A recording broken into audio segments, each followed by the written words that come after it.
National dans la finance, auteur de 6 ouvrages dont Financer l'Afrique et Géoéconomie. En dépit de vos nombreuses charges professionnelles, vous avez trouvé du temps à participer au dialogue national inclusif organisé par votre pays. Votre implication est si grande que vous êtes même l'un des rapporteurs de la sous-commission infrastructure travaux publics. Pourquoi avez-vous décidé, un mois durant, de laisser votre famille et votre travail pour participer à ces assises? Comme vous le savez, depuis le 30 août, le Gabon vit une nouvelle dynamique. Et comme vous pouvez le lire sur certains murs, ensemble construisons le Gabon que nous voulons. J'ai participé déjà en 2013 avec la rédaction d'un ouvrage sur Transformer le Gabon, scénario d'apprenti ou l'écureuil. C'est l'opportunité pour moi de contribuer à la réalisation du scénario de l'écureuil. Vous savez, en 1996, il y a eu des réflexions stratégiques à long terme Gabon 2025 et un des scénarios, notamment le scénario sur l'écureuil, montrait qu'on pouvait réaliser une économie productive, compétitive et créatrice d'emplois de qualité. Et ce dialogue donne l'opportunité de contribuer à cela. Justement, il me revient que vous avez fait des contributions. Est-ce que c'était uniquement dans le domaine économie, votre domaine de compétences?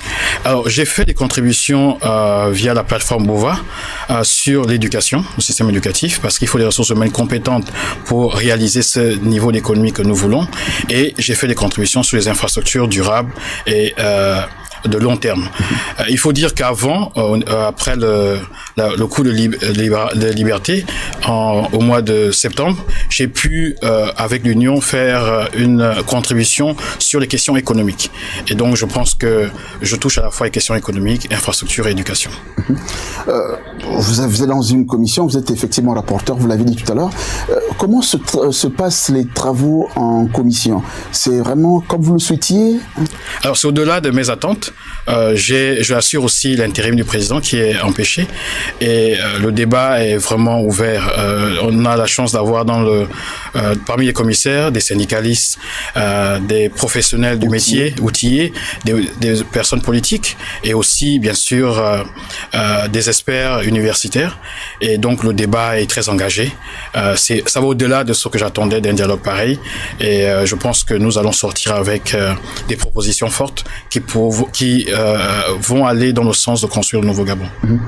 Comment expliquez-vous justement que les paroles semblent être déliées? C'est un effet 30 août 2023? Il y a l'effet 30 août, effectivement, et il y a vraiment cette envie pour les Gabonais de jouer un rôle central.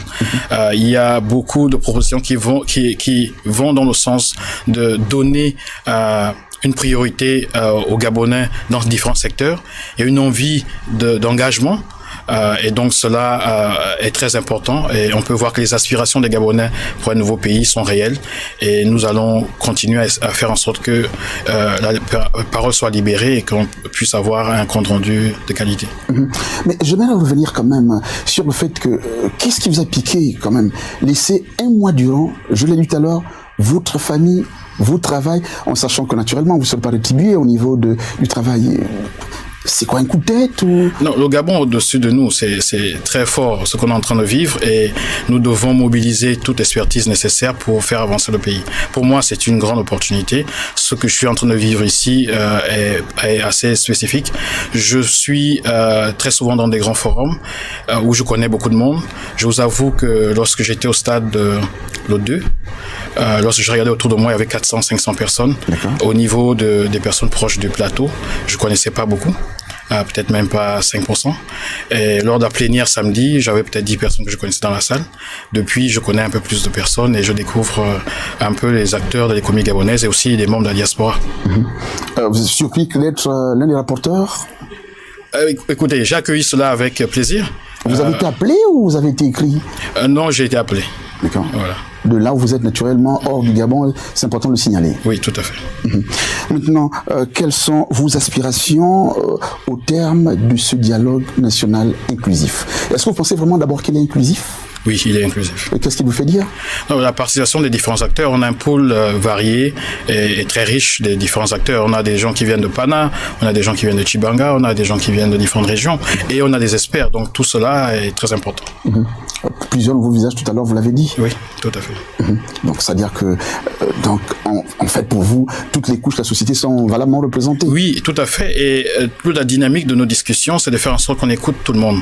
Et bien sûr, nous avons des experts pour reformuler parfois certaines propositions, mais il est important de libérer la parole, de faire parler tout le monde pour que ces points de vue soient notifiés dans le rapport. Les personnes ressources, ils ont vraiment un point important, une plus-value dans ces échanges. Oui, tout à fait. C'est déjà très bien d'avoir pensé aux personnes ressources parce que là, ce sont des experts du domaine et qui permettent d'apporter des éclairages sur ce qui est fait. Nous avons par exemple Monsieur Oyougou qui a travaillé dans l'aviation civile et qui nous a partagé l'expérience d'Air Gabon et cela a édifié toute l'Assemblée. Donc, on devrait continuer avec ce mode de travail. Monsieur Cédric Achille Mbeng Mizui, maintenant, au terme de ces travaux, vos aspirations? Bon, déjà, on a une opportunité d'apporter nos idées. Nous espérons qu'après cela, il y aura un comité ou un organe, un mécanisme de suivi pour la mise en œuvre de cela.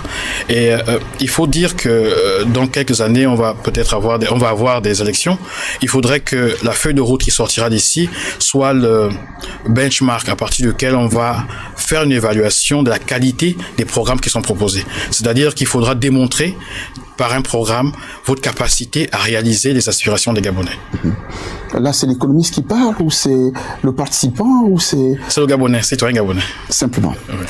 Merci d'avoir répondu à notre invitation. Dans ce premier entretien du journal télévisé du dialogue national inclusif, nous recevions Cédric Achille Mbeng Mizui, rapporteur de la sous-commission infrastructure à travaux publics, mais surtout fonctionnaire international de la finance qui participe activement aux travaux de ces assises.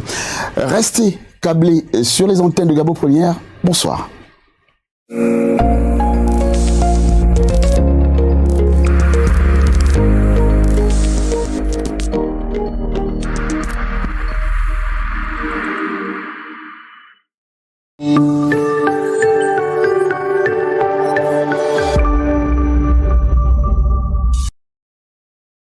L'autorité de régulation des communications électroniques et des